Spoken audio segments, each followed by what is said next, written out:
Dan kebetulan saya pada saat itu ke Manado melaksanakan tugas. Saya bertemu langsung, mungkin penumpang domestik tidak lebih dari 30 orang. Sisanya seluruhnya adalah masyarakat Tiongkok yang tidak bisa berbahasa Indonesia dan tidak bisa berbahasa Inggris. Dan saya tanyakan kepada teman-teman di bandara, ini sejak kapan? Ini setiap malam. Dan mereka bagusnya tibanya adalah selalu dini hari, di saat-saat kita sudah hampir tidak ada penerbangan lagi.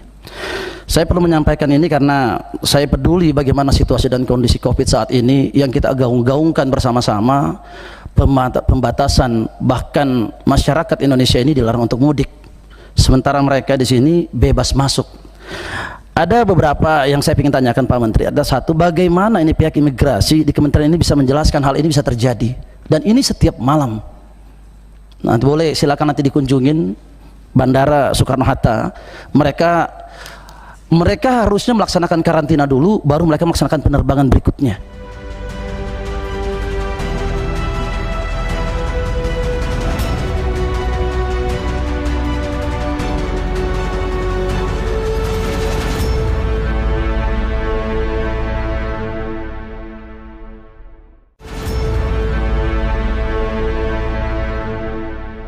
Assalamualaikum warahmatullahi wabarakatuh.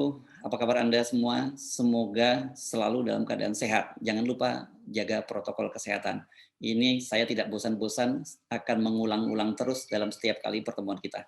Senang sekali saya Ersino Arif juga masih tetap sehat dan bisa menjumpai Anda kembali.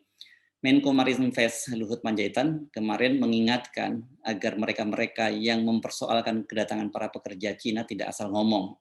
Menurut Luhut, mereka ini sudah memenuhi standar protokol kesehatan, mulai dari vaksin, kemudian karantina, bahkan kemudian dilakukan tes PCR, yakni swab PCR, dan mereka dinyatakan negatif, baru mereka kemudian boleh masuk ke wilayah-wilayah operasi mereka di kawasan Sulawesi. Kedatangan tenaga kerja Cina di tengah PPKM darurat ini kemarin sempat membuat heboh. Imigrasi juga sudah memberikan penjelasan bahwa mereka itu bekerja di tempat-tempat strategis dan sudah memenuhi semua peraturan termasuk protokol kesehatan. Dan soal ini juga dijelaskan secara detail oleh Menko Marinvest Luhut Panjaitan. Yang cukup mengejutkan sekarang ini beredar video, ada seorang anggota DPR dari fraksi Golkar, Rudi Masud, dalam rapat kerja dengan Menkumham Yasona Lawli mempertanyakan kedatangan TKA Cina di banjir tenaga kerja asing ini. Ini dia bukan opini, dia bukan asal ngomong, karena ini adalah pengalaman pribadinya. Izin Pak Menteri, saya ingin beberapa penjelasan saja. Pada saat tanggal 3 kemarin, kebetulan saya berangkat ke Manado. Kebetulan saya ketinggalan pesawat siang. Akhirnya saya berangkatnya dini hari jam 2 pagi. Saya ingin mendapatkan penjelasan bagaimana ceritanya dengan situasi pandemik saat ini. Saya bertemu dengan ribuan, minimum mungkin 300 sampai 500 orang lah, yang antri di Bandara Soekarno-Hatta. Mereka antri tanpa pembatasan COVID maupun juga melalui protokol Porkes. Di sini tidak ada sedikit pun melaksanakan kegiatan pertama untuk melaksanakan karantina. Dan kebetulan saya pada saat itu ke Manado melaksanakan tugas. Saya bertemu langsung, mungkin penumpang domestik tidak lebih dari 30 orang. Sisanya seluruhnya adalah masyarakat Tiongkok yang tidak bisa berbahasa Indonesia dan tidak bisa berbahasa Inggris. Dan saya tanyakan kepada teman-teman di bandara, ini sejak kapan? Ini setiap malam. Dan mereka bagusnya tibanya adalah selalu dini hari, di saat-saat kita sudah hampir tidak ada penerbangan lagi. Saya perlu menyampaikan ini karena saya peduli bagaimana situasi dan kondisi COVID saat ini yang kita gaung-gaungkan bersama-sama, pembatasan, bahkan masyarakat Indonesia ini dilarang untuk mudik, sementara mereka di sini bebas masuk. Ada beberapa yang saya ingin tanyakan Pak Menteri. Ada satu, bagaimana ini pihak imigrasi di kementerian ini bisa menjelaskan hal ini bisa terjadi, dan ini setiap malam. Nah, boleh silakan nanti dikunjungin Bandara Soekarno-Hatta. Mereka harusnya melaksanakan karantina dulu, baru mereka melaksanakan penerbangan berikutnya. Mereka baru tiba dari Tiongkok langsung melaksanakan perjalanan ke Manado. Nah, ini kalau mereka langsung directly dari Tiongkok langsung ke Manado atau directly langsung ke Kendari atau Morowali, mungkin saya no problem.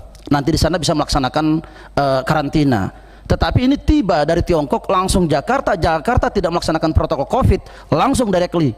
Kita bertemu langsung dengan mereka, sementara kita setiap jalan wajib dilaksanakan antigen, PCR. Mereka tidak ada lagi melaksanakan kegiatan-kegiatan ini. Nah, ini cukup berbahaya Pak Menteri. Yang kedua, ini yang membuat warga negara ini bisa masuk ini di tengah-tengah situasi pandemik, pembatasan arus keluar masuk di Indonesia, ini fasilitasnya, ini fasilitas apa yang diberikan ini sehingga bisa memastikan kesehatan bukan hanya para turis tetapi juga warga kita, karena kita satu pesawat. Selama ini saya tanyakan mereka, terkadang mereka charter langsung pesawat, tetapi ini mereka menggunakan pesawat komersil bersama-sama dengan kita semua. Luar biasa sekali ya apa yang disaksikan dan dialami oleh Rudy Masud ini. Nah, kalau lihat latar belakangnya, Rudy Masud ini, satu, dia anggota DPR. Pasti dia tidak asal ngomong, apalagi disampaikan dalam forum rapat kerja dengan Menkumham Yasona Lawli. Jadi ini adalah forum resmi. Yang kedua, Rudy Masud ini adalah anggota fraksi Golkar yang notabene pendukung pemerintah. Tentu dia tidak asal ngomong dan tidak punya maksud-maksud tertentu.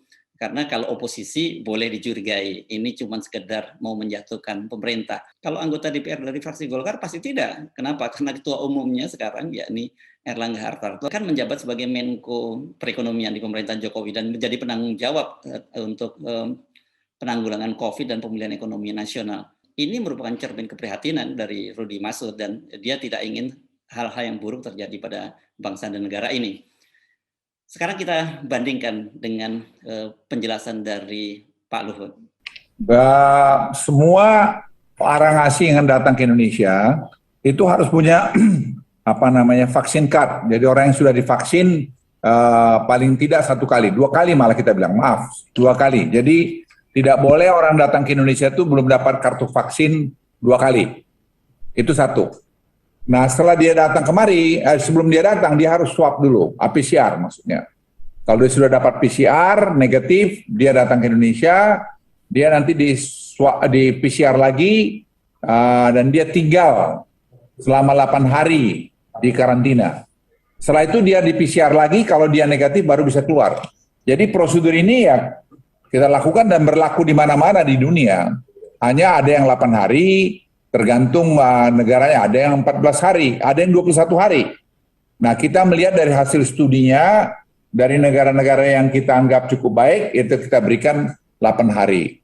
Jadi sebenarnya tidak ada yang aneh. Jadi kalau ada yang asal ngomong, ya tidak ngerti masalah, jangan terlalu cepat ngomong, itu masalah. Jadi kita kan mesti memperlakukan sama dengan apa yang reciprocal, dunia lain lakukan gitu, kita harus lakukan begitu. Nggak bisa dong bernegara itu, lu mau, gua nggak mau, nggak bisa begitu. Beda sekali ya, apa yang disampaikan oleh Rudy Masud dengan apa yang disampaikan oleh Pak Luhut. Sekarang saya kembalikan pada Anda semua, lebih percaya mana? Kepada Rudy Masud, anggota DPR dari fraksi Golkar, yang mengalami sendiri peristiwa tersebut, menyaksikan sendiri peristiwa tersebut, atau Pak Luhut Panjaitan. Semuanya terpulang pada Anda semua.